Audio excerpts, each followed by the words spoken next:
Part 16. Adventurer of the Elf World.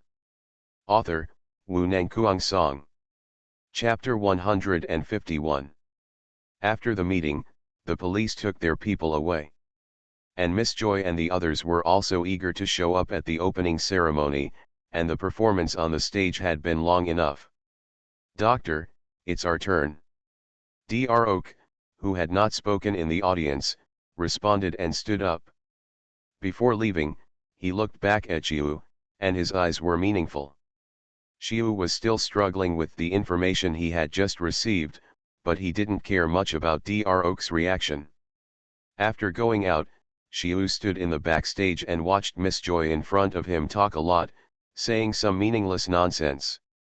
But for some reason, compared to those performances, the audience in the audience was more excited about Miss Joy's speech, and all kinds of cheers continued to ring out. This was the case for both trainers and ordinary people. Xiu watched coldly from the side, but at this time someone walked up to him and said in a frivolous tone, "You are really amazing, you guessed it all." Xiu looked at Dr. Oak speechlessly, but Dr. Oak did not stop teasing and continued to speak. "If you hadn't spread the news in advance, they might not have reacted yet. You have done the most for this." Faced with Professor Oak's teasing, Xiu said unhappily, "I didn't expect this either. This thing is outrageous." But Xiu quickly sorted out his thoughts and a worried look appeared on his face. Is the situation serious now? Is there a possibility of riots? Because he was not there for the first half of the meeting, he missed the most important part and couldn't judge the situation. He could only ask Professor Oak. What should I say now?" Dr. Oak was a little confused, and after a 2-second pause, he spoke. "It all started with you. After the traffic was dispersed, the news that someone wanted to disrupt the festival quickly spread. The officials were very sensitive to such large-scale events, and they immediately started investigating after hearing this. I didn't expect that they really found out a little problem. There were indeed traces of Team Rocket among the people blocking the street. Although they were just 1 or 2 minions, combined with those rumors, they immediately became highly alert. Now the international police are investigating that company. This." Xiu was speechless for a while. It was outrageous that he could run into this, but compared to this, he was more worried about whether he would be implicated. "That's none of my business, right?" Haha. Dr. Oak smiled and asked back, "Weren't you super brave just now? Why are you scared now?" But Xiu laughed for some reason at this time, which made Dr. Oak puzzled. "What are you laughing at?" "Doctor, don't forget my current identity, and what car I got on just now, plus what the doctor said in the meeting just now." Once Xiu said this, it was Dr. Oak's turn to be depressed. After thinking carefully, "The clown turned out to be me. Now they don't have the time and manpower to investigate this. Maintaining order and investigating have already involved most of their energy. It was so chaotic there at the time. They only knew about the conflict that broke out among the people at that time." Dr. Oak explained a few words in a somewhat boring way. After learning this, Xiu was also slightly relieved, and asked, "Isn't the big star involved?" "The company responsible for security is a local company in Tokiwa City. They have a good division of responsibilities. What's more, you can say that this is a big star. How can it be so easy to fall?" "That's right, what a pity." Xiu curled his lips, looking a little regretful. Doctor! It's almost your turn to go on stage, get ready." Miss Joy's assistant trotted over, but Dr. Oak didn't have much reaction here. These activities were very ordinary to him. Miss Joy paused and looked back at the backstage. Dr. Oak walked to the stage leisurely after receiving the prompt. Suddenly, the audience burst into cheers that were even louder than before. Xiu was also frightened by this intense reaction. He knew that Dr. Oak was very popular, but he didn't know it was so exaggerated. I don't know what he thought of, but Xiu suddenly grinned. Xiu's strange reaction attracted the attention of the girl next to him. She looked over here and said, "Dr. Oak is really a great person." Ha Xiu chuckled and echoed, "Yes, the doctor is really great." The girl looked at Xiu strangely. For some reason, she always felt that this sounded strange. "What's wrong?" Xiu also noticed her gaze and turned his head to look over. "Nothing." The girl looked a little flustered after meeting Xiu's gaze, as if her little action was discovered and embarrassed. Xiu seemed very casual and introduced himself. "Let me introduce myself. I am Professor Oak's assistant, Xiu." "Hello." The girl quickly took over the topic, and after a little adjustment, she smiled and said, "I am Joey Sing from the Pokemon Center, you can call me Sachiko." Xiu was not polite and asked directly, "Sachiko, how long have you been in Tokiwa City?" 3 years. "What were the festivals like in previous years?" I don't know if this girl is too naive or trusts him very much. Xiu only spent a little time to get more detailed information from her. After a little analysis, what Professor Oak gave him was correct, but it lacked some key issues. For example, Team Rocket's activities in Viridian City are quite frequent and can be regarded as notorious, but it is not to the extent of a terrorist organization. It is a mafia organization. At the same time, some people in Viridian City are more or less related to Team Rocket. Especially those low-level trainers, many of whom have joined Team Rocket. Therefore, it is easy for companies in Viridian City to investigate Team Rocket's background. After receiving this information, Xiu also understood why Miss Joy and others knew that there were risks, but were still willing to continue with the original plan. I am afraid that in their opinion, the threat of Team Rocket is not too high. No wonder Dr. Oak looked casual just now, obviously aware of the situation. In other words, he was scaring himself. This old man full of bad taste. Dr. Oak's speech here is very consistent with his style. He finished speaking in just 3 minutes and then left the stage amid cheers. Seeing this, Xiu also said goodbye to Joy and walked up. "We still have things to do, right?" Dr. Oak spoke directly when he saw Xiu coming towards him. When Xiu heard this, he could only smile and agree, "That's right, doctor, you are busy, and your schedule is full these days. Then let's go." Dr. Oak walked towards the exit next to the backstage, and before leaving, he did not forget to say goodbye to the staff. Xiu just followed him calmly without any extra reaction. Adventurer of the Elf World. Author, Wu Nangkuang Song. Chapter 152. As soon as he got away from those people, Dr. Oak put on a mask, then took off his white coat and held it in his hand. "What are you going to do later? Where do you want to go?" "Just wandering around, no purpose." "Then I'll leave first, you can do whatever you want." Dr. Oak looked around for a while, then walked into the crowd and disappeared from Xiu's sight. Xiu didn't react much to Dr. Oak's unreliable look, just glanced outside calmly and strolled around. There were more people in the square at this time, but they were not limited to the platform, but scattered. Xiu picked a relatively open position at random, eating the snacks he had just bought while looking at the performance on the stage. After the opening performance, Miss Joy and Dr. Oak gave speeches, and then some performances, and now the show on top was dance. A beautiful lady in gorgeous clothes danced on the stage, and around her was a hunting swallowtail butterfly that was rare in the Kanto region. The two were behind, and several dancers were dancing to the beat of the music, looking very cute. The combination of the two created a harmonious beauty, giving people a pleasing feeling. Xiu was naturally very interested in this kind of alien style, and of course he was also interested in the beautiful young lady. Xiu, who was enjoying the show and judging people's aesthetic level, was suddenly attracted by a noisy sound. He turned his head and found that the people who had blocked the road just now had also come here. Because the square was empty, the people who had blocked the road just now did not cause any great impact on it. Xiu also took this opportunity to see the protagonist who was sought after by everyone, and his eyes wandered over him. The man had a tall figure, slender limbs, and wore a blue close-fitting suit to show off his physical advantages. At the same time, he had a medium short blonde hair, which made him stand out in the crowd. Compared with the well-proportioned and excellent figure, his facial features were average, but they were also above average. A little makeup and care could cover up the flaws and highlight his handsomeness. With the faint smile on his face, he is a perfect Prince Charming. No wonder so many people are chasing him.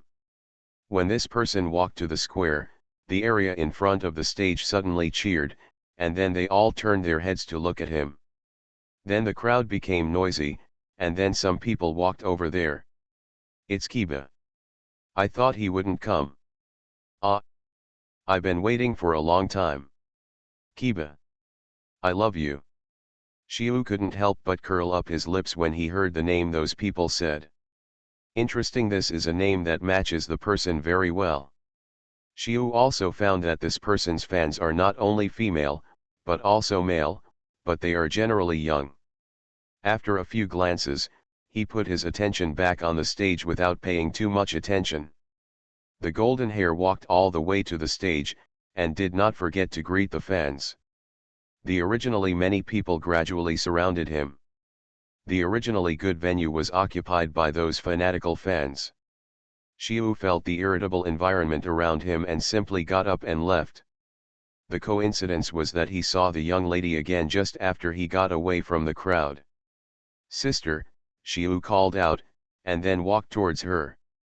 The young lady who was walking subconsciously looked back, and was a little surprised to see Xiu here.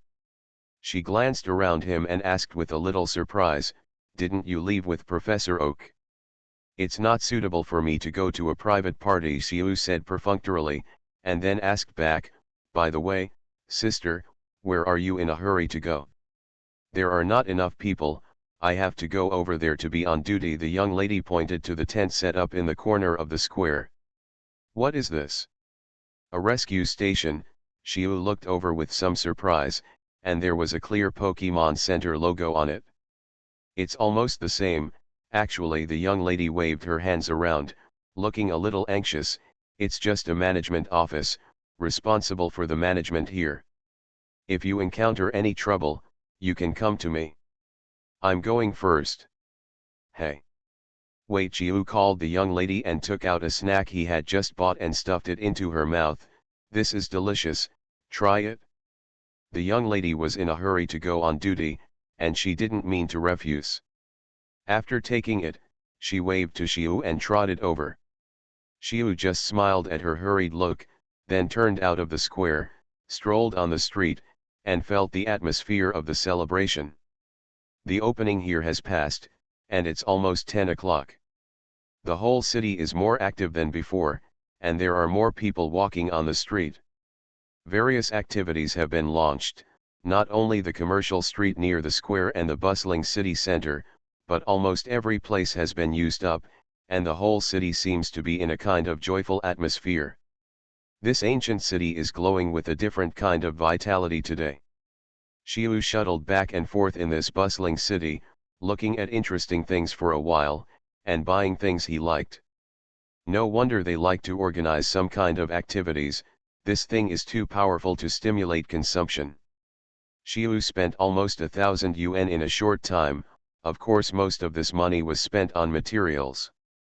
Xiu, who was strolling slowly, suddenly stopped and looked at a car not far ahead, and walked over out of curiosity.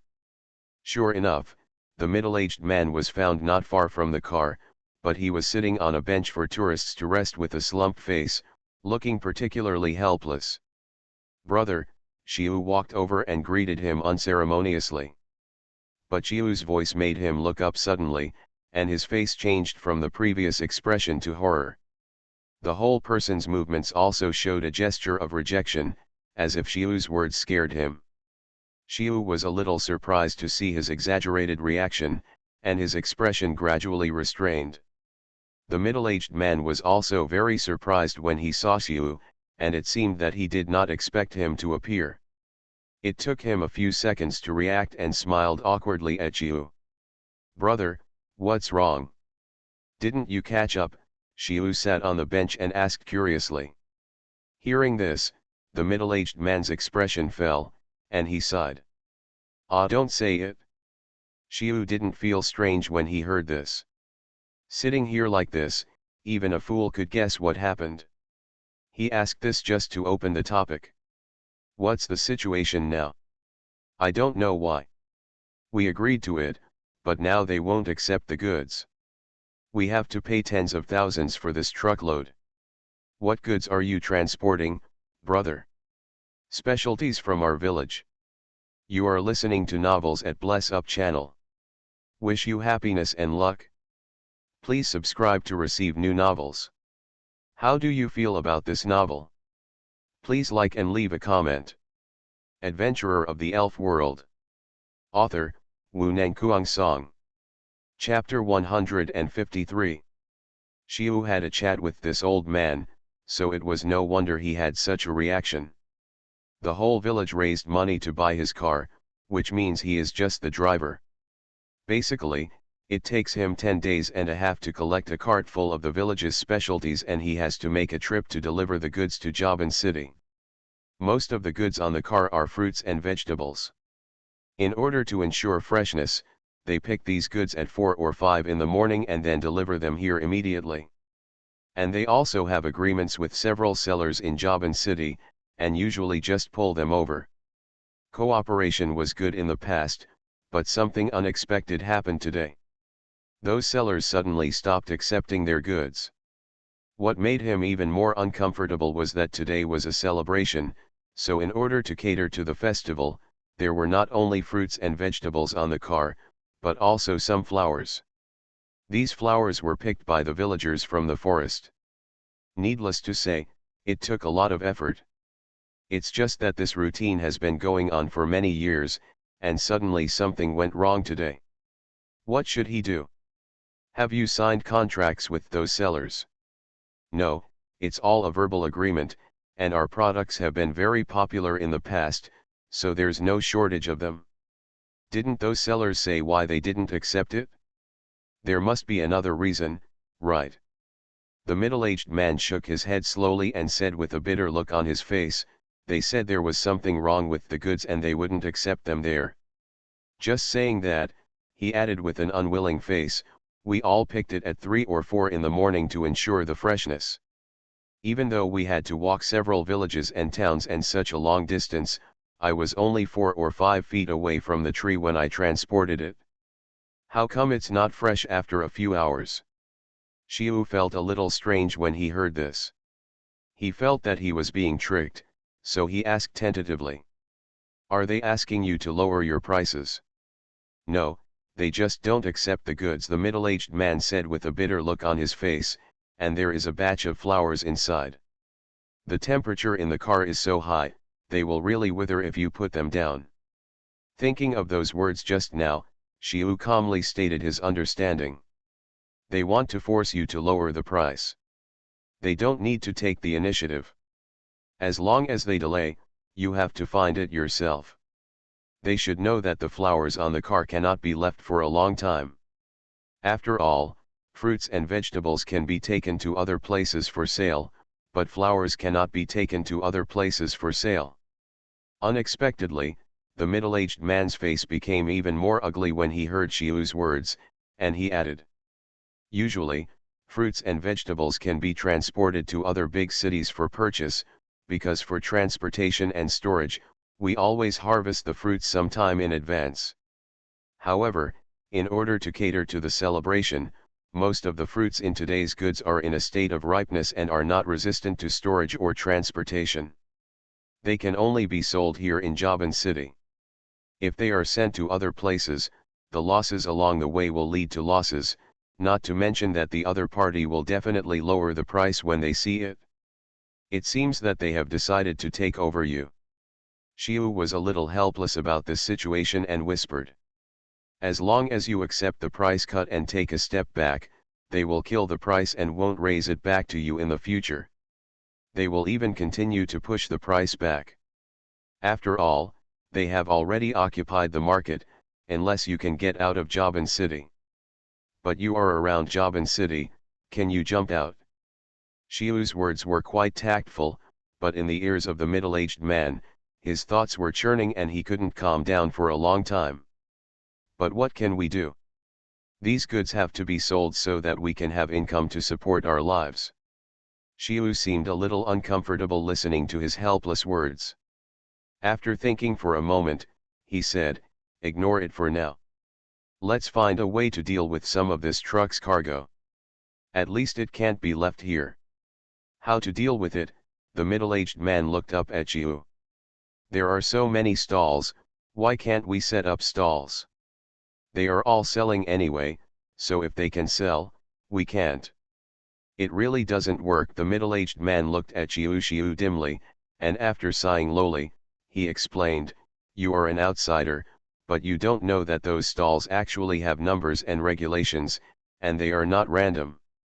To put it out, you need to register in advance."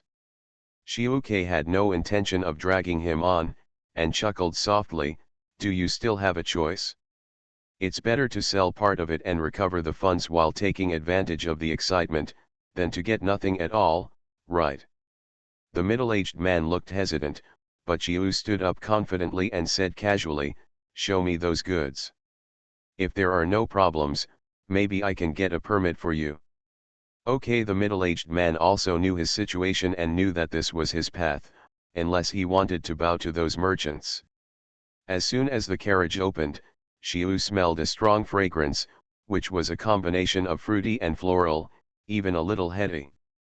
After the car door was fully opened, Xiu saw all kinds of strange things, including flowers and various fruits. Xiu also found some tree fruits, various materials, etc. "This thing looks like IC brand goods, so it's no wonder. These things are so messy that it's really troublesome to apply."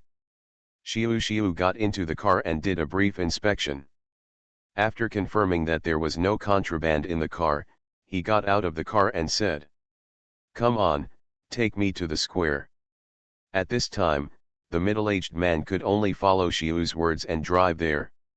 The management office is quite simple, just an event tent with 2 tables put together and some leaflets posted on the side.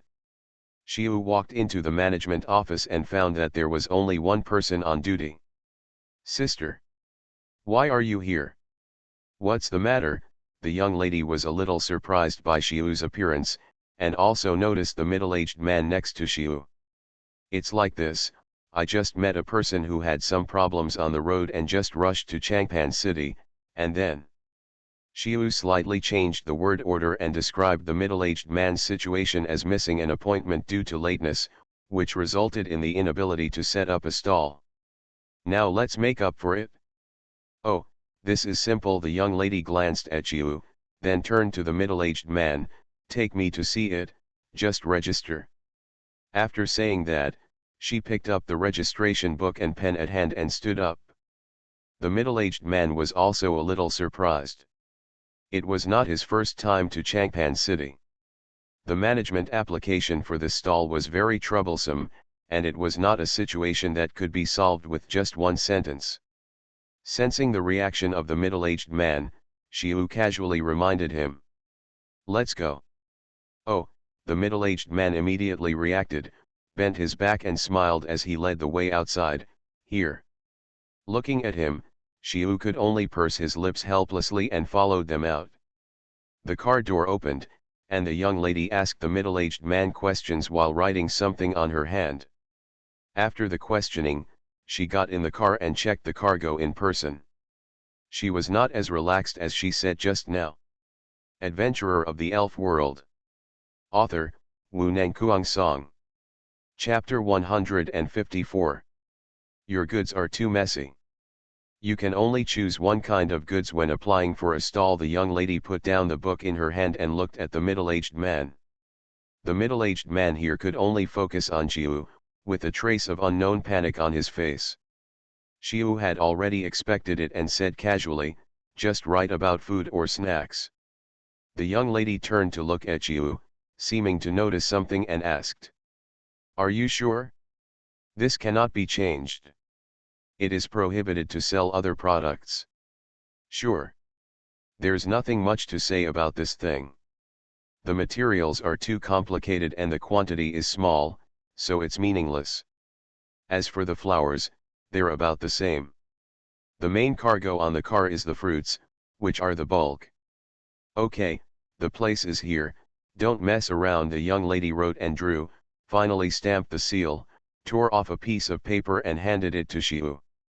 Don't worry, I won't make it difficult for sister. Shiu took it with a smile, glanced at it and accepted it, then pulled a flower from the car and handed it back. He said with a smile, when will sister get off work? Yeah. The young lady took the flower that Shiu handed over, smiled lightly, and said jokingly, how old are you? How did you learn this? Do you have any idea of going out to play after get off work? We are all exhausted. Who wants to play? The young lady rolled her eyes at Shiu. It's right here. Shiu got out of the car and took a look at the surrounding area. The surrounding area was quite popular, but it was definitely a level lower than the bustling area over the square. But there's nothing she can do about it. This is already the best position for her authority. Parking the car at the designated location, Shiu and the middle-aged man stacked boxes on a countertop, and then piled the fruits and vegetables on top. Is this enough? The middle-aged man finally looked at the simple stall in front of him with a glimmer of hope. Of course not. How could anyone see it? Move those flowers out. Shiu had no intention of stopping, but was dismantling those cardboard boxes, not knowing what he was going to do. This is not good, we can't sell flowers. The middle-aged man seemed a little embarrassed. Who told you to sell flowers? We don't even sell fruit. Shiu stood up, picked up the playing cards, and said with a slight disdain, how much money can you make by selling that thing? The middle-aged man looked at the words on the card and was stunned for a moment. Freshly squeezed juice 10. Floral juice 15. Take it and hang it up, then arrange the flowers and insert them on the cardboard. After repairing the instructions, he took out a set of juice extraction tools from his backpack. This tool was a prop for him to prepare tree fruit drinks for the elves. He didn't expect that it could still be used here today. The middle-aged man was also used to following Shiu's instructions, and soon the entire stall was surrounded by flowers. The originally monotonous stall suddenly stood out and became the most beautiful stall on the street. Go and buy disposable cups, and then go get a few buckets of clean water. Shiu ordered him to do something, while he put on a mask and gloves and began to adjust the equipment and test the fruits. It has to be said that apart from the fruits grown in their village, the rest of the fruits were picked in the forest. There are so many types. I haven't tried some fruits yet and don't know what they taste like. At the same time, I don't know how they taste. Clear role. At this time, the role of the middle-aged man was revealed. Not only did he travel between those villages and towns all year round, but his family was also engaged in this, and he knew those things very well. Sour, sweet, special effects, large amounts of juice. Shiu sorts the fruits and vegetables according to different situations and then mixes them. Shiu definitely has something to say about the control of texture and taste. He can mix fruits with different flavors to create unique juices. This is his basic skill as a breeder, but he didn't expect it to be used in strange places. But it doesn't matter if it depends on the situation. This tastes a bit weird. Shiu smashed his mouth, feeling a little disgusted. But I turned around and added a line on the cardboard. Strange juice 50. Is this 50? The middle-aged man was stunned when he saw Shiu's operation. The green and yellowish thing obviously couldn't taste good. That's right, Shiu thought for a moment after hearing this, then turned around and added. A taste you have never tasted. After some preparations, Shiu looked at the several juices he had just prepared and said to the middle-aged man. You go and give these to the stall owners around you. Although the middle-aged man didn't know why, he still did as he said and distributed the juice to the surrounding stall owners. Those people looked over one after another, and Chiu smiled at them and shouted. Don't miss it when you're passing by, fresh juice, refreshing and delicious. Gradually pedestrians on the street were attracted to him, and business came. Want a cup of sweet honey? 2 glasses of floral scent. A refreshing summer drink. Miscalculation, Chiu didn't expect the business to be so good, and he was in a hurry for a while. He quickly took the time to write a job offer and recruited a girl from the road to be his assistant. She shared some of the simpler processes, which temporarily relieved his pressure. The middle-aged people are collecting money and doing some menial work, or cleaning up the garbage left by the guests. Originally, there were more than 2 tons of goods, and excluding the flowers and various miscellaneous materials, there were only about 1.3 tons, of which only about 70 boxes could be used for juicing or seasoning. Chiu dug down and found a sense of emptiness. He pulled out the box and knew from the light touch that it was all used up. Chiu immediately said to the girl next to him, "Go to the back and get a bunch of flowers to share with them, and then tell them that we have run out of materials and don't need to queue up."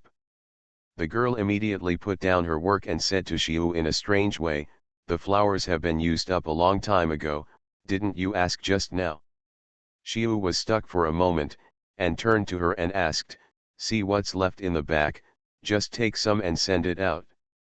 Chiu watched the girl take the things out and shouted, "The materials are used up. The materials are used up. We are closing the stall." The 5 or 6 people in the queue heard a sound, but they didn't cause much ripples and dispersed. Chiu stopped working, took off his gloves, threw them aside, and then sat down on the ground. This guy worked by hand for 4 hours, he was really tired. The girl came over and looked at Chiu like this and couldn't help but said mischievously, "Brother, what's wrong with you? Where's that guy Fushun?" "He's cleaning up." The girl glanced at the middle-aged man who was cleaning up the stall outside. "Fushun," Chiu shouted and called the middle-aged man over. "What's the matter?" "Settle her salary. It's getting late. Let's go home early." Adventurer of the Elf World. Author, Wu Nangkuang Song.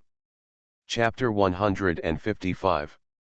The girl who was temporarily recruited from the street also had an excited look on her face when she heard this. "I was just bored at home and went out to hang out, but I didn't expect that I could make a lot of money." The middle-aged people here didn't talk nonsense and settled their wages directly. "Are you coming tomorrow?" the girl asked them while counting the money. Only for one day. Chiu pretended to smile mysteriously without explaining in detail. The girl stuffed the money into her pocket, and then asked with a regretful expression, "Why?" "The celebration is held for 3 days. But only the first day is focused on performances and entertainment. The focus of the next 2 days is on the competition. There is no such flow of people here, and I am just a tourist. You should ask the boss." Chiu. As he spoke, he glanced at Fushun, whose smile did not diminish. "Are you the boss?" the girl looked at the middle-aged man strangely. Why was it that Chiu was the one calling the shots just now? "There is no boss, it's all my little brother who saves me." Fushun smiled bitterly and took over the topic, without any intention of hiding anything, and roughly explained the matter. However, this boy seemed to be honest, but in fact he was well versed in the ways of society.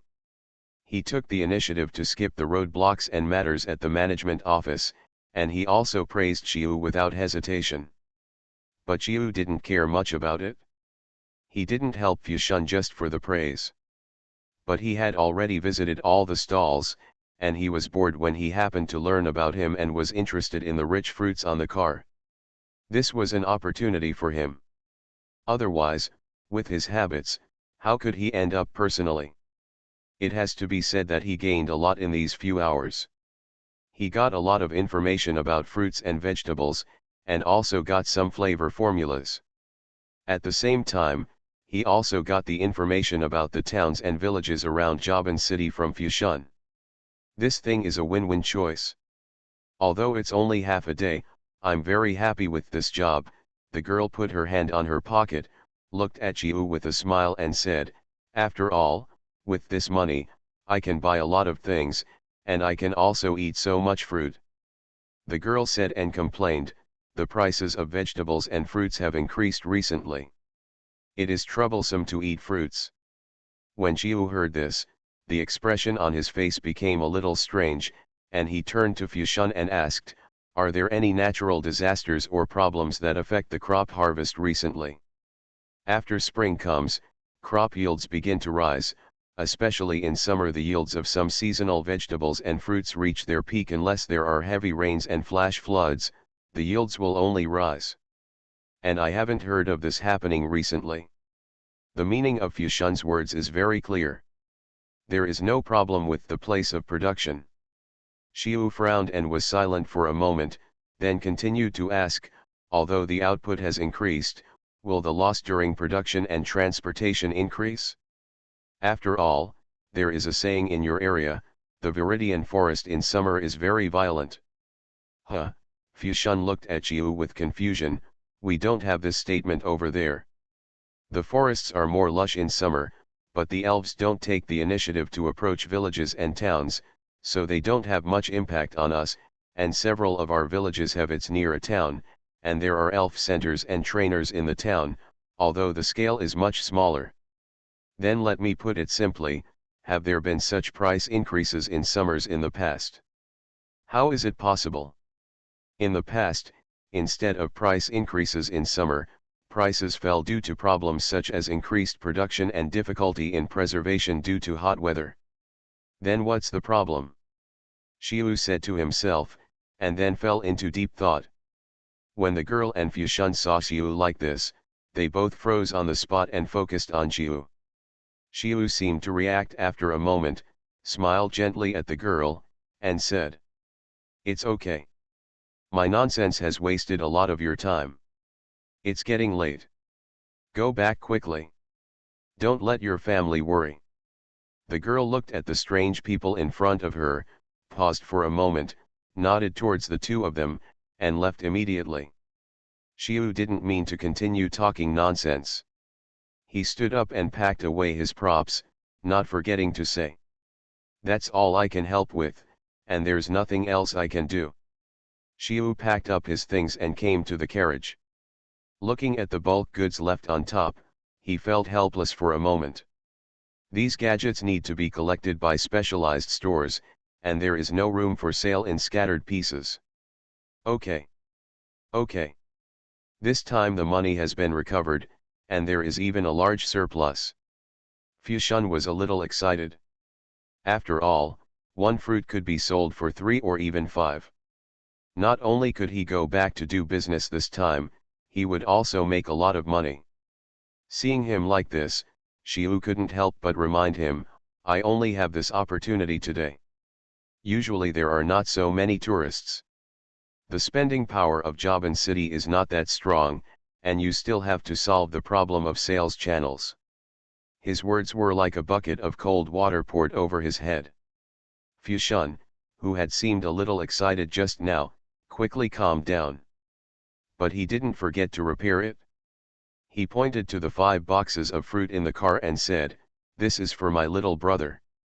Xiu glanced at it lightly and showed no intention of talking nonsense, and nodded in agreement. He has been working for so long, he can't go back empty-handed, right? "Where are you going, little brother?" "I'll just take you there."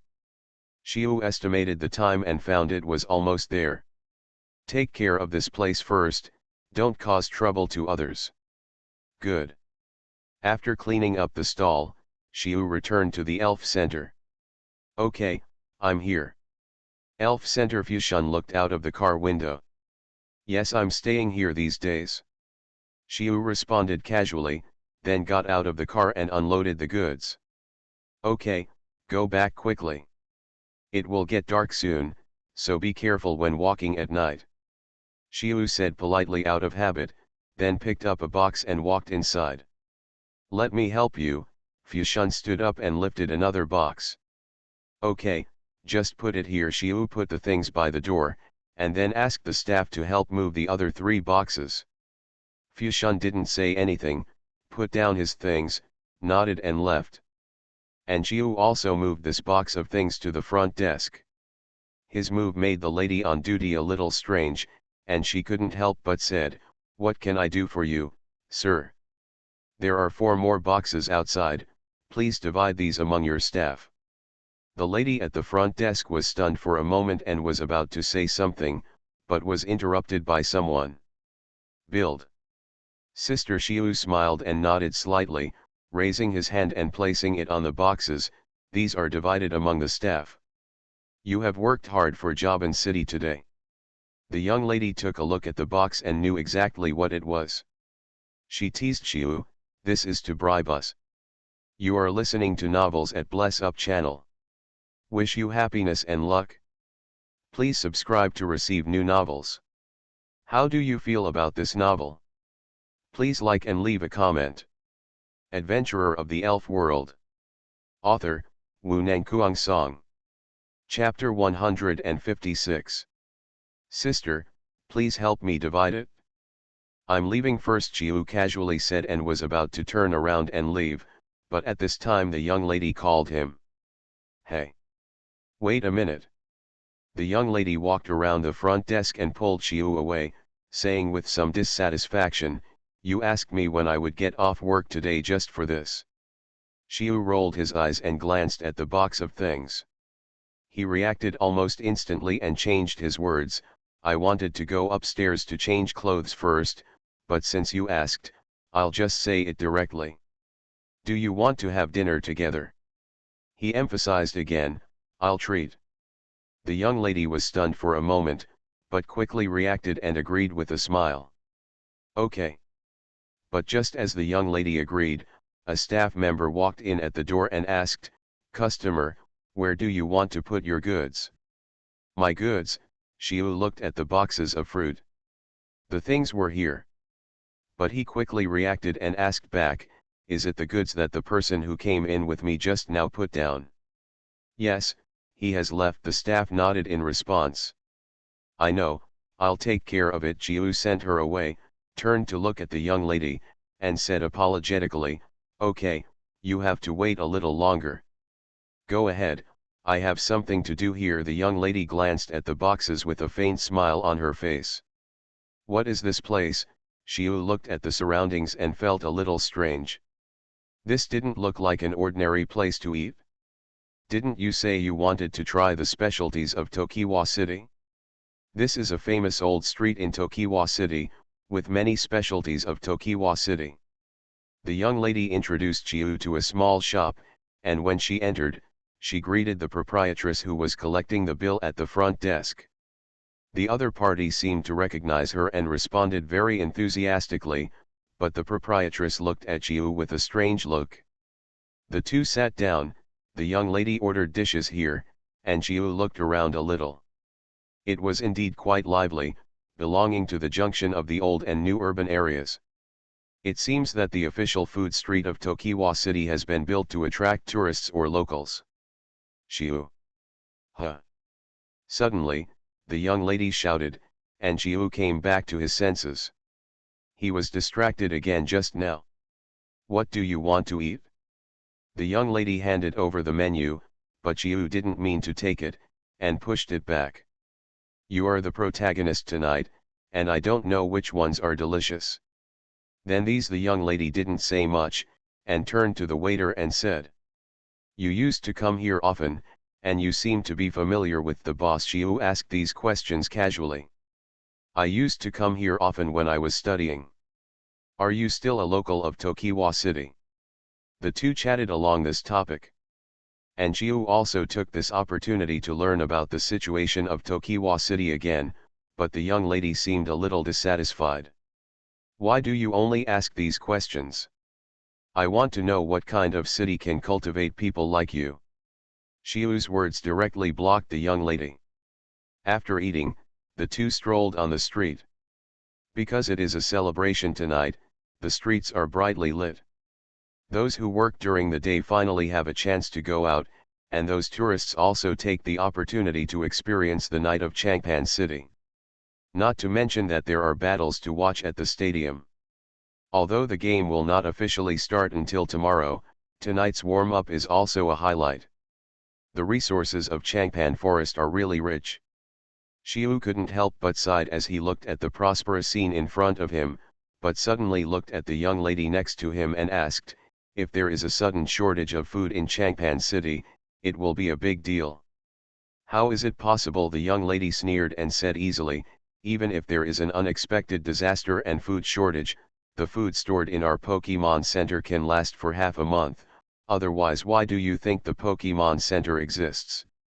Granary.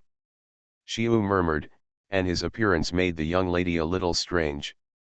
What's wrong with you? Do many people know the location of the granary? Why are you asking this?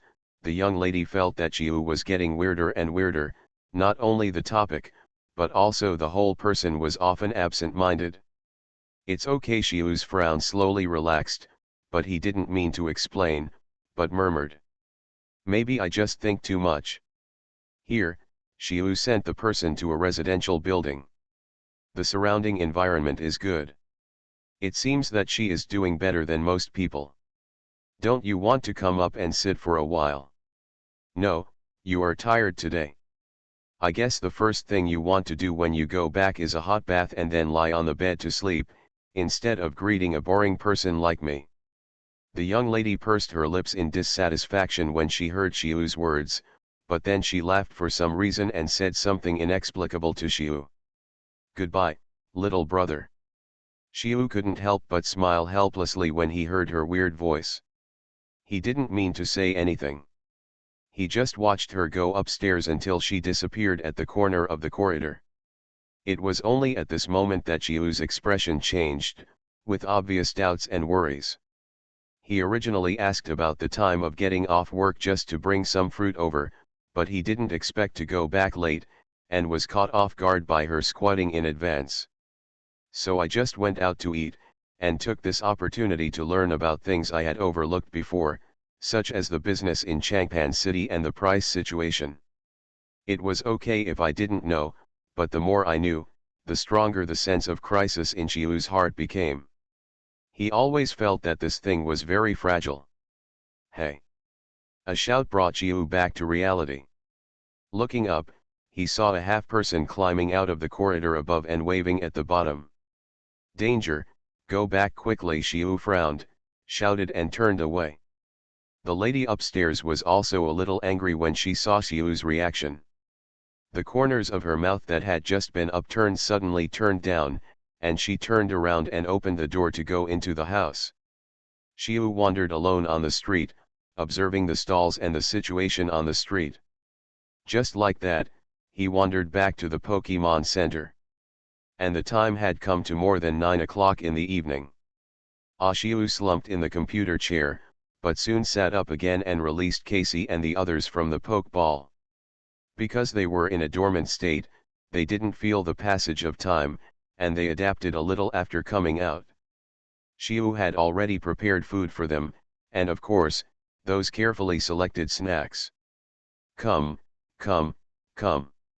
While they were eating, Xiu told them what happened today. Adventurer of the Elf World. Author, Wu Nangkuang Song. Chapter 157. Xiu opened his eyes and looked at the white ceiling. After a fierce struggle in his brain, he finally gave up the soft big bed and got up to prepare breakfast for the elf. Only after finishing all these, he found that he seemed to have nothing to do. He had already finished the first 2 days of the tour. Even because he intentionally or unintentionally communicated with locals, his understanding of Changpan City was not worse than some people who grew up here. What's more terrifying is that computers have not yet developed in this world, and there is not even a dating platform, let alone interesting creatures like sand sculpture netizens. Confusion grew in Xiu's heart. At this time, Casey sent a message through telepathy. Don't you suspect that there is something wrong with Changpan City? It's really weird. I've learned from several people that the prices of vegetables, fruits, and grains have fluctuated abnormally during this period, and this fluctuation has nothing to do with the celebration and is contrary to the market rules. As he spoke, Xiu's expression became solemn, and there was a cloud of sorrow between his brows. According to the situation in his previous life, Xiu knew that the price changes of grain were all related to something. If natural disasters are not obvious, then there will only be man-made disasters. This thing is even more disgusting. Someone has bad intentions. Casey also looked a little serious, opened his eyes and looked at Xiu. Do you want to take action? We will leave after tomorrow, and we can't do anything in this time. Xiu shook his head slowly, explaining in a calm tone, what's more, there are Junxia, Joey, and the Alliance in Changpan City. It's not our turn to take the lead. The giant claw mantis looked at the strange interaction between the two. He didn't understand these twists and turns now, but he knew that what Xiu said must be right. Xiu was silent for a while, then turned on the computer and left an email to Xiao Yuan. Then he went out and turned to the door next to him and knocked casually. Doctor. Just like before, there was no response at all. Originally, I wanted to discuss the situation with Professor Oak, but now it seems that this guy went somewhere last night and didn't come back. After a short pause, Xiu went downstairs directly. What he didn't expect was that as soon as he got out of the elevator, he found that the hall was crowded with people, heading towards the venue behind the Pokémon Center. Xiu then remembered that it seemed that some battle match was about to start today. Xiu, who was originally bored, suddenly became interested in these battles. Although Professor Oak did not advocate this thing and thought that the current battles were like games, for Xiu, this was a way to observe and judge the true level of those trainers.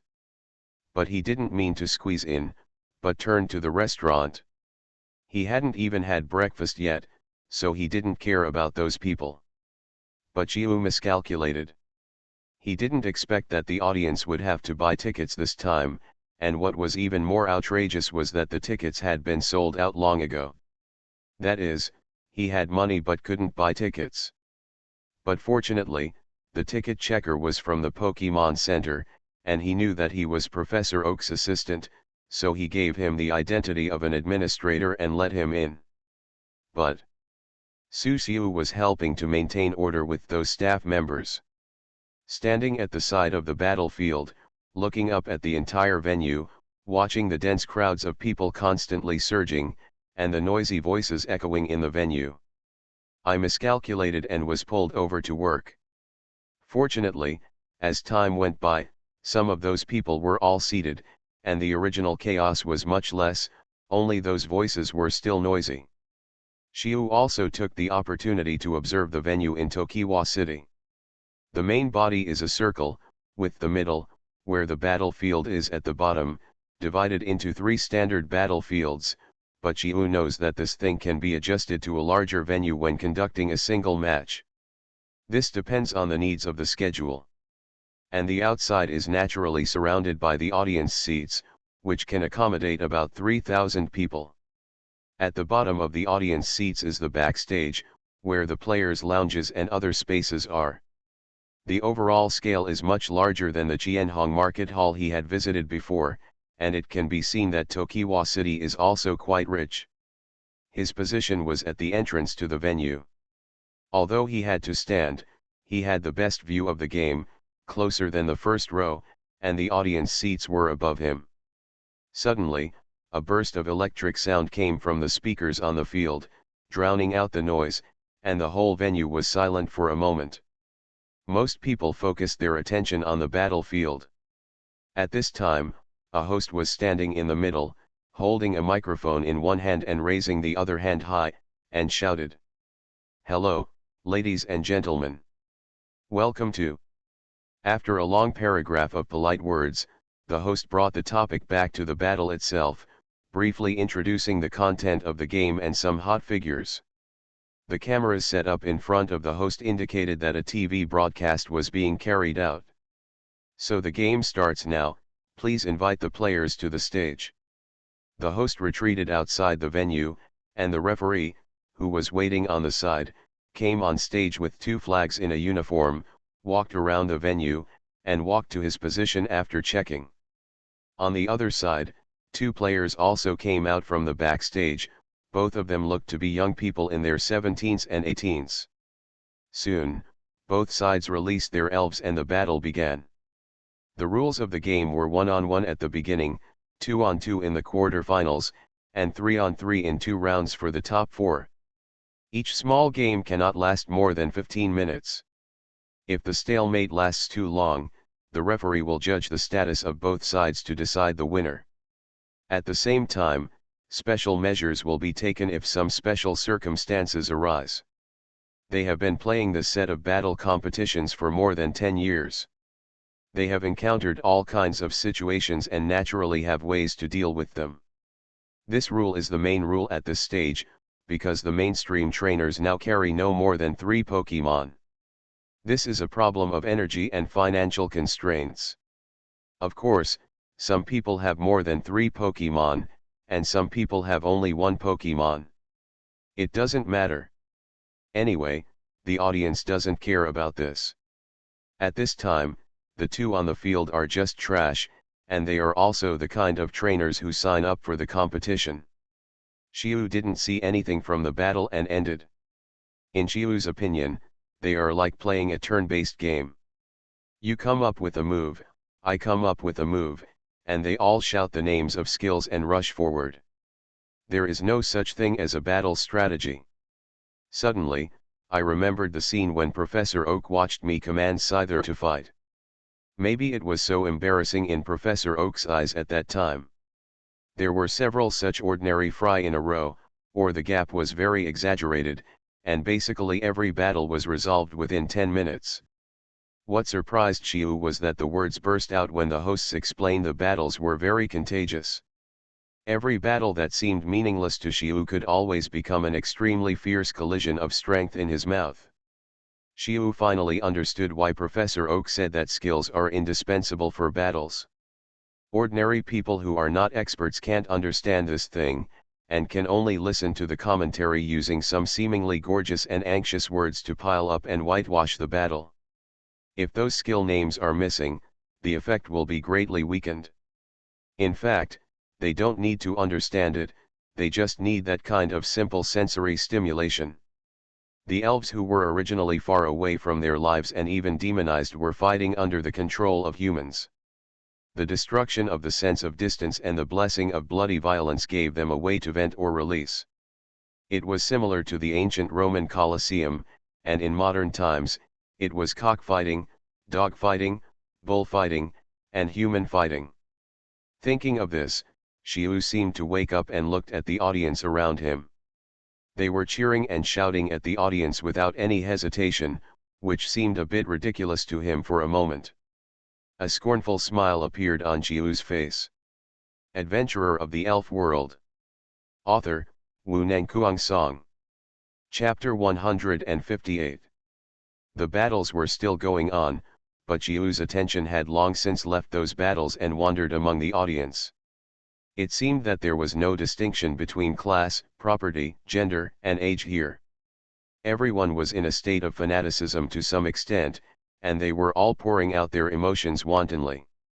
Isn't it more interesting to watch the various aspects of life than the boring battles below? But suddenly the host paused, and his voice became sharp, as if a drake was screaming as hard as he could. The next player to appear is Kiba. As soon as these words came out, the already noisy venue suddenly became like a furnace that was set on fire, and burst into crazy shouts. Even Xiu was startled, and he pulled his attention back, looking at the people around him in a daze.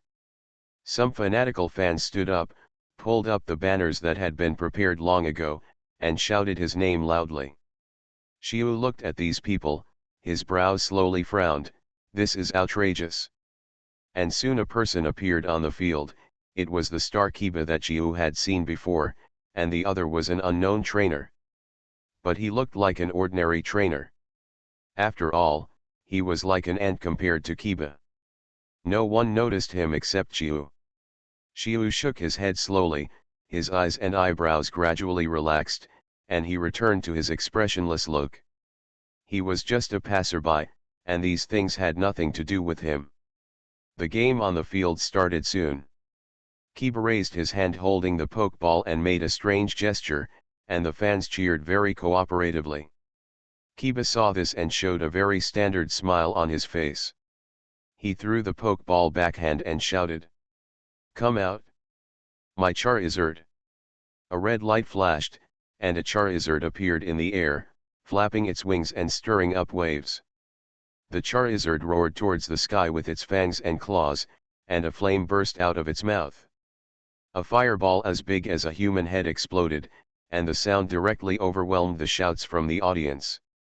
The host on the side took this opportunity to praise him crazily, and Jiu also learned about this Kiba's record. It sounds really impressive, with multiple championships that Jiu had never heard of, and a bunch of messy names. The only thing that Jiu cared about was the top 16 of the last league competition. On the other side of the field, the opponent had already released the Pokemon, but no one noticed it. Even Jiu just glanced at it and turned to look at the Charizard after knowing that it was a Kentaro. How to say it, no wonder this guy named Kiba is so popular. First of all, this guy has a good appearance, with blonde hair and a good figure, which is very in line with the current aesthetics, and he is still capable. According to Shiu's observation, his Charizard was well bred, with a strong figure and full of energy. It can be seen from the exposed teeth that it is also a bit old. And the record on its body also shows that it has been in battle for a long time and has participated in many battles. Change to a common sign that can be understood, that is the fire behind its tail. It is now burning vigorously, bursting out the vitality of its peak period. The Charizard landed after a demonstration, and fixed its eyes on the silly Kentaro on the opposite side of the field. Compared with the mighty Charizard, Kentaro's appearance is a little worse, and the overall appearance is similar to that of a cow, but the strong body is indeed, and the bulging muscles can be seen with a little effort. The tail has 3 slender tails with hair at the end, like a long whip. The neck is covered with thick and slender hair. If a predator wants to hit its neck, it will probably not get any benefit. The most prominent attack part is undoubtedly the sharp horns on the head with a metallic luster. Just a slight pick can penetrate a person, and the 3 protruding bone points on the forehead further enhance the power of the impact, allowing it to split mountains and rocks without being hurt. At this time, Kentaro, facing the Charizard, was digging the ground randomly, and the 4 thick iron hooves easily cut the ground, and the 3 tails kept swinging. Facing a strong enemy, it was not afraid in its eyes, but instead had a feeling of eagerness to try. The battle began with the voice of the referee. "Go Charizard, use Jet Flame." Charizard roared mercilessly, and then a pillar of fire spewed out of its mouth. The moment it left its mouth, it expanded. The flames became as thick as a bucket and shot towards the opposite side. Dodge and get close to it to pick it up. Kentaro, a Pokemon known for its violent temper, doesn't know what fear is. Even such a powerful opponent can't let it retreat. Kentaro, who had been accumulating power for a long time, directly pressed his head down, pointed his sharp horns forward, and rushed forward with his iron hooves. It has to be said that this burst is quite outrageous, just like a sports car, speeding up for a short moment, and then rushing like a brutal tank. The clever thing is that it just avoided the pillar of fire by doing this. But the original place was not so lucky. It just turned into a black pit with faint smoke emanating from it. You can tell that the temperature is quite high without looking. The target of the skill was lost, and Kentaro rushed forward, but Charizard didn't feel threatened. It was still in a leisurely manner. It waited until Kentaro approached before spreading its wings and easily dodged the brute force. For some reason, a cheer broke out on the field. Kentaro missed his opponent, braked suddenly, and pulled out smoke and dust on the field. He stopped at the boundary line in an extreme state. He was about to turn around and fight back, but unexpectedly, the fire-breathing dragon in the air swooped down towards Kentaro, grabbed his back with both hands, lifted him up, turned around and threw him to the ground with a difficult move. With a muffled sound, Kantaro was thrown heavily on the field. Even his strong body couldn't help but groan. Fortunately, he had not completely lost his fighting power and struggled to stand up. At this time, the audience saw the scars on his back scratched by the fire-breathing dragon. The skin had broken into the flesh and the wound turned outward. Shiu looked at the blood mixed with the mud and sand just now, which was very painful. But the audience was like sharks that saw blood, and became more crazy. The injured Kantaro seemed to be infected by this atmosphere. His eyes turned red when he looked at the fire-breathing dragon, and his breathing became heavier. The movement of his front legs digging the ground made his muscles stand out, as if he was not affected by the wound on his back. Kantaro started running in an instant. His running speed was even more exaggerated than before, the ground seemed to be shaking, and the rhythmic footsteps echoed in the stadium. Just like before, Charizard easily took off and dodged Kantaro's attack. Shiu was speechless as he watched the situation on the field. This was destined to be a one-sided battle. You are listening to Novels at Bless Up channel. Wish you happiness and luck. Please subscribe to receive new novels. How do you feel about this novel? Please like and leave a comment. Adventurer of the Elf World. Author, Wu Nangkuang Song. Chapter 159. Soon, the battle off the field came to an end. Kiba's Charizard bit Kantaro's neck with a flame fang. Kantaro lost the ability to resist after a wail. This means that the battle was decided directly. The referee standing on the side raised the flag in his hand, then waved it down fiercely, and shouted loudly, "The battle is over. The red team has lost the ability to fight, and the blue team wins." A burst of cheers rang out, and those fans waved their support banners wildly, screaming like crazy. "Kiba is so handsome. Yes. Yes.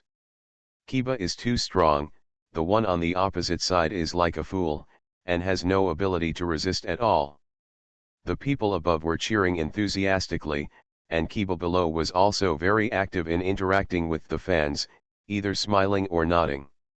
And Charizard stood beside him, looking particularly strong. Shiu, who saw this scene, didn't react much. He had seen many such scenes, and there were even crazier ones. Soon the scene stabilized, leaving only the host's praise. Shiu also felt a little bored, and turned his eyes back to the seriously injured Kantaro. Just now, Charizard was not in a hurry to defeat it, but used the Spanish bullfighting style to play and kill it. So you can see that Kantaro's body is covered with wounds and extremely bloody. But Shiu didn't see any distress from the trainer. After the battle, he didn't care about the Kantaro who fell to the ground, but ran to take a photo with Kiba. Shiu's face changed slightly, and his eyes looked at them a little shaky, but in the end he calmed down and turned away. This battle has just begun, what can he do? Here, Shiu returned the sign, then walked out of the venue silently, stood at the door of the Pokemon Center and looked outside, and couldn't help but sigh. At this time, a person squatting at the door of the Pokemon Center got up and walked towards the side after seeing Shiu, looking quite anxious. Shiu immediately noticed the newcomer and asked curiously, "Fushun, why are you here?" As he spoke, Shiu seemed to have come to his senses and added, "The materials are all over there. I'll take you there." "No, no, no." Fushun waved his hand hurriedly and explained to Shiu, "I was saved by my brother yesterday. If it weren't for my brother's arrangement, I wouldn't even dare to go back to the village now." "What would those materials mean?" As he spoke, Fushun looked around and whispered to Shiu, "I have something to tell my brother." Shiu felt a little strange about his mysterious look, but he was bored anyway, so he agreed. "Tell me." Fushun smiled and nodded, then told some things. "I was a little surprised to hear what my brother said yesterday, so I went to several towns around last night and talked to those drivers for a while." After feeling some of the situation from Shiu's words, Fushun went to several places overnight, found those familiar friends, and learned about their situation. Fushun has been a driver in the vicinity of Changpan City for more than 10 years, so he naturally has some friends around him, most of whom are also drivers. And these people are the key figures in communicating between his village and Changpan City. In the process of understanding, Fushun indeed found some clues. First of all, there were problems at the sales end 2 weeks ago. They seemed to have talked about it and started to purchase food, vegetables, fruits, and other resources in large quantities at almost the same time. For this reason, there was a small peak in price increases. Those farmers saw such a good price and sold them one after another, but this situation suddenly stopped 3 days before the celebration. Because the price was good during that period, the surrounding towns also sold most of the grain, but vegetables and fruits were continuously harvested. However, these days, those sellers uniformly refused to recycle, even if some people were willing to reduce the price back to the original price, which forced many drivers to pull the products to other big cities to barely solve the problem. At the same time, the price increase occurred with the large-scale recycling, but it did not stop, but became more exaggerated. As for Fushun, it was because their village's main product was fruits, and each batch of fruits needed time to mature. In order to cater to the time of the fruit season and the festival, and to ensure the freshness, the shipping time just happened to stagger this weird farce. This is one of the reasons why Fushun hit a wall. There is no way, the transportation is too blocked, and the channels for obtaining information are even scarcer. I know that the young man is Dr. Oak's assistant. I hope this information can help you. Xiu listened to his words and fell into deep thought. Although Fushun said this, his words also kept emphasizing the helplessness of their villages and towns in the face of this situation. In addition, the last sentence is nothing more than wanting to use Xiu's identity to build a communication channel and report the situation to the upper level. After a moment, Xiu came back to his senses and said in a flat tone, "I will find a way to report some situations to the upper level, but I can't guarantee the effect, and I need you to help me do something." "Okay. Okay," Fushun nodded and bowed, and took over the words obediently. "You just said that most of your friends are drivers, so they must know the warehouse locations of those sellers. Go and get them for me. After you get it, come to the Pokemon Center and tell the front desk, and they will notify me."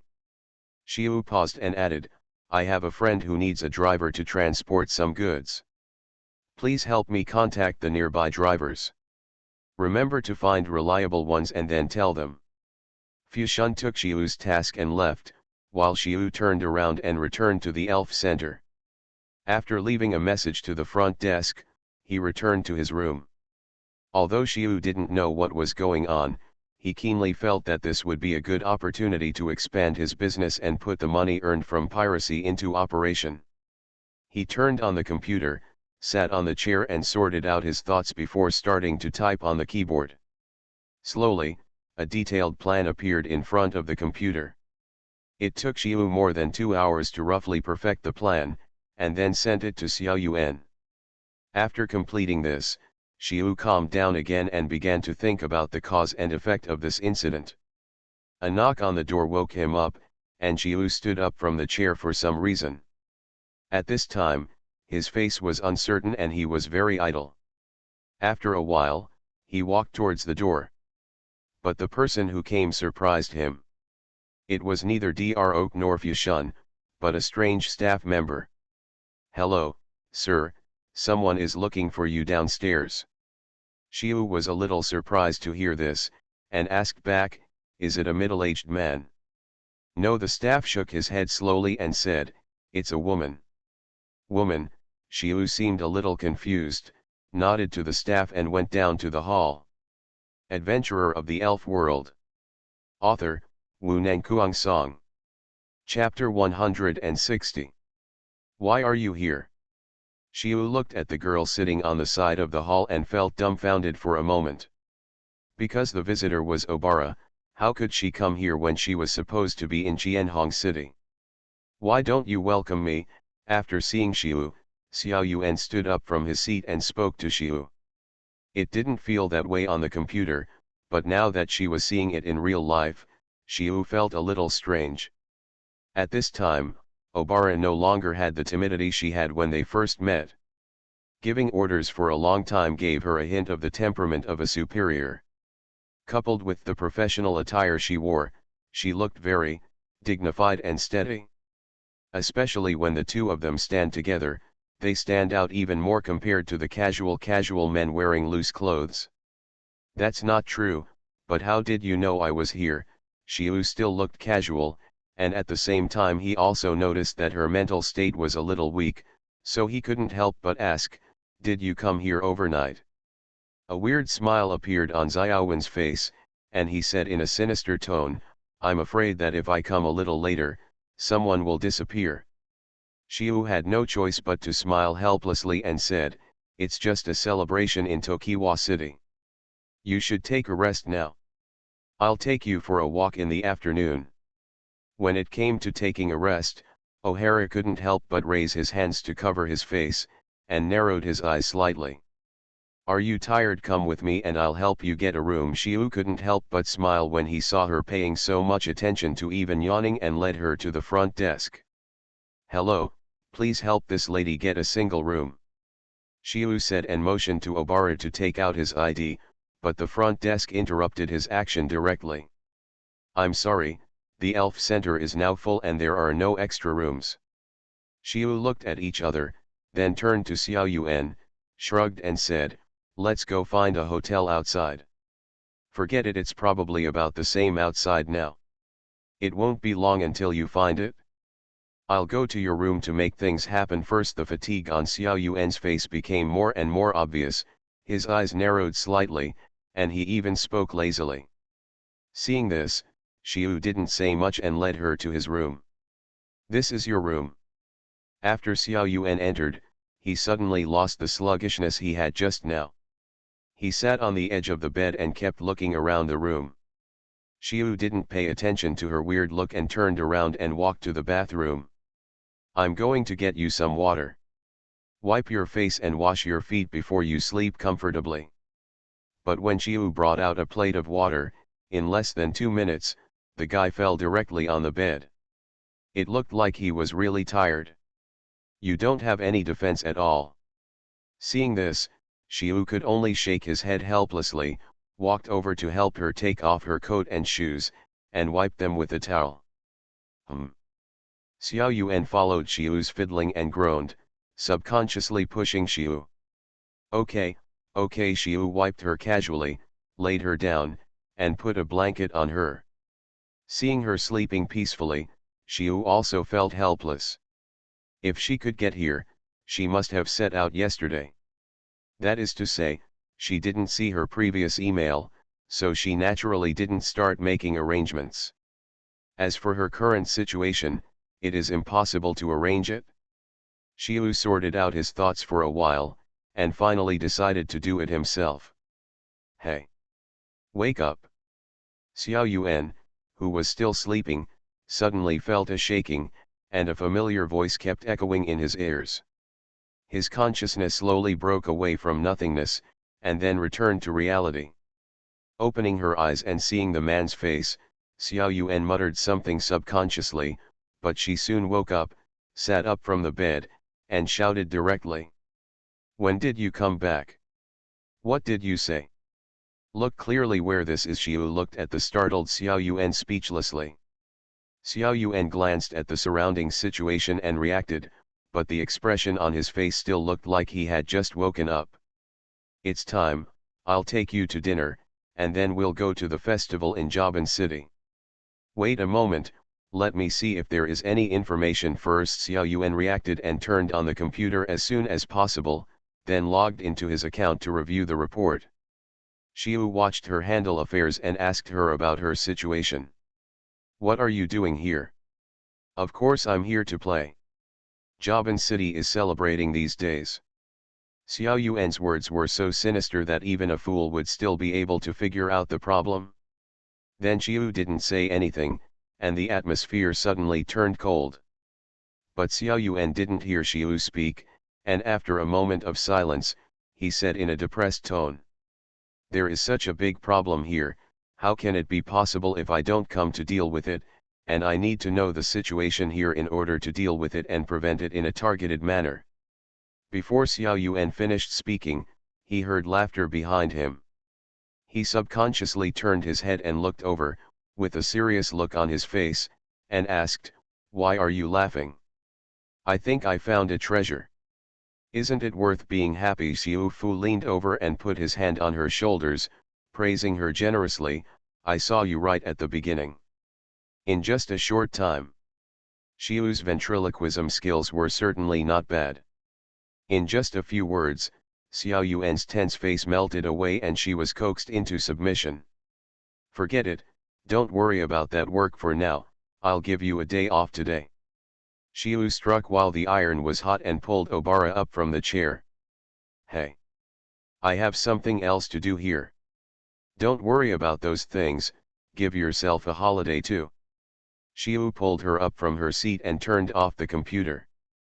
Xiao Yuan sat on the bed, looking at Xiu with a bit of displeasure, but didn't say much. This is the central square, the gathering place of the commercial street in Tokiwa City, the surrounding area. Xiu led Xiao Yuan to walk on the streets of Tokiwa City. Thanks to the previous understanding, he could now casually tell the surrounding situation, even some local items could tell their origins, and at the same time, he could mix in some interesting stories, which made Xiao Yuan smile again and again.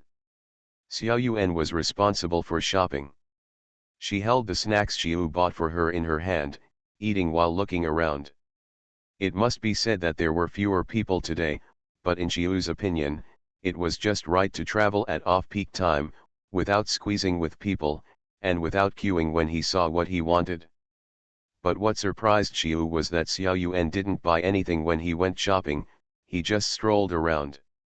"Want to buy anything? I just happened to be out here. I guess you don't have time to go to the street." Xiao Yuan glanced at the stalls around him, shook his head and said, "Why buy these things? It's a waste of money and it takes up space."